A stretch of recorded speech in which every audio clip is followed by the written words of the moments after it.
What's up everybody, I'm going to be showcasing here an early access game that popped up into my Google Play Store recommended feed, and it's going to be called Rise of Kittens Idle RPG. Now this is looking like a similar loadout to a game I covered ages ago, which was called Oh My Dog Heroes Assemble. Meaning, well, it's A, animals, and B, there is already a CN version, and this is the NA release. How Oh My Dog worked is I think it took about half a year to catch up to the other version, which was already out for a year, because we all know NA players love to spend money on mobile games, so the developers want to push out as much content and heroes, whether limited or not, in the shortest amount of time to capitalize on that beginner player frenzy. I've also been playing for over a week now with 2 different accounts, so I'd like to think I have a general idea of what this game has to offer. I'll be going over some of the aspects of the game, showing some gameplay, and sharing initial thoughts. All necessary game information will be in the video description if you are interested in trying it out. Let's get it.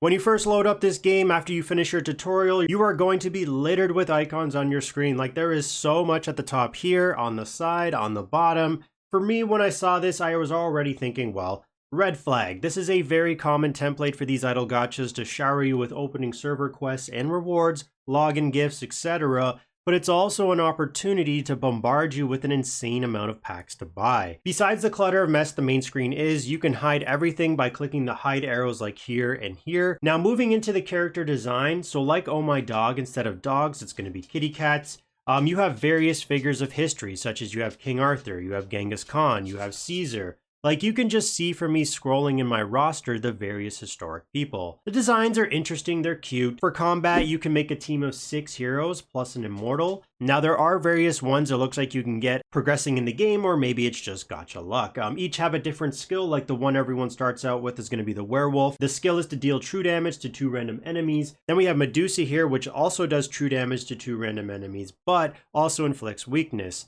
These immortals are definitely one of the more pay-to-win aspects, as I don't really think there's much of an opportunity to get these as a free-to-play. So you have your core 6 heroes, works off a typical faction bonus aura. I typically suggest to go for one of each faction to make your life easier, as food is always going to be a problem in gacha games. This game is interesting though because you do get a faction bonus for just one. Most games I've played require at least 2, so you can go with the typical 2-3 split. Now, I wouldn't suggest going for more than 3 from the same faction, as your food issues will be insane unless you are just consistently spending. Skill animations, as you can see here, are subtle, fast combat speed, which is what I really like, and plenty of skip battle options, another thing I really like. This is a very standardized idle, click once or twice type of game. You can quick battle Sky Tower, you can quick battle campaign, PvP, dungeons. Really anything in the game is an option, and it isn't gated by a high VIP level, so to me that's a big positive. Many games I've played make you wait till you're a very high account level or VIP level, taking sometimes a week, while this one doesn't. You can get these features unlocked within an hour-ish or less of playing. What I am noticing in this game though is it will definitely work alongside rotational events like summons, whether the advanced hero ones or the faction, so saving resources will be beneficial to maximize event rewards. If we go on my more recently made account, 2 to 3 days old, I can't fully remember off the top of my head here, you'll see there's a summon event going on, up to 2,000 summons for all the rewards, or at least 1,500 to be eligible for ranking rewards. This is definitely achievable as a free-to-play. The first one here, most likely not, but if you save when it comes back around, you can definitely do this as I did it on my first account.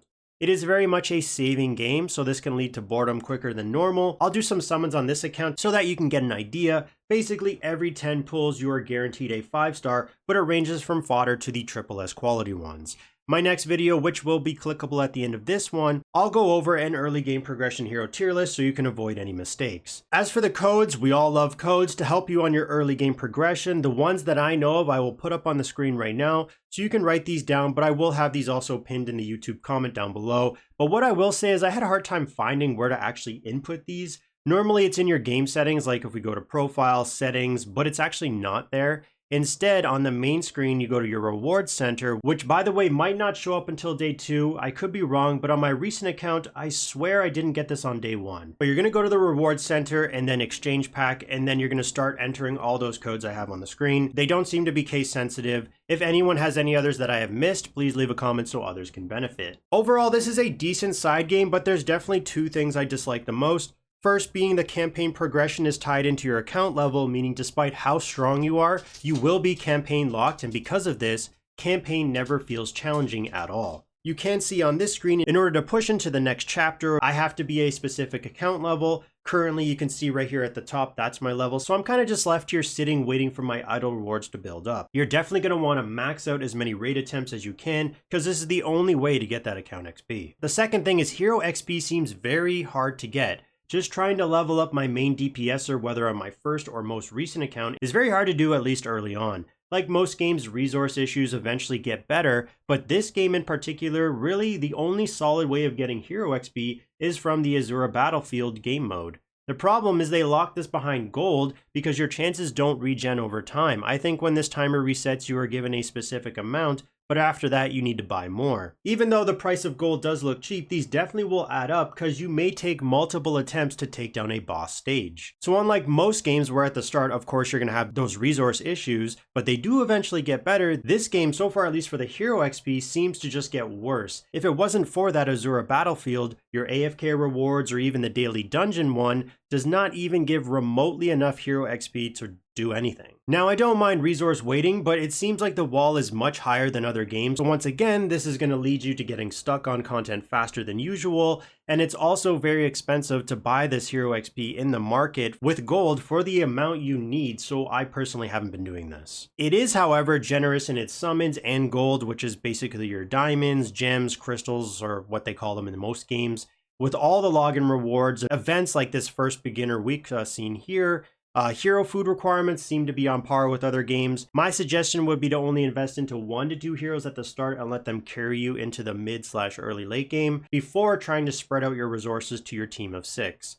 Once again, the early game progression hero tier list video will be clickable at the end of this one, so you're going to be able to get an idea of who to invest into early, because this game's revert, rebirth, or rollback feature as they call it is very costly and looks to be placed behind a paywall, meaning pay to win if you take a hero beyond 10 stars. Let me know down in the comments what you think. All the game information will be in the video description as well as the game's official Discord. And as always, thanks for watching and stay tuned for the next one.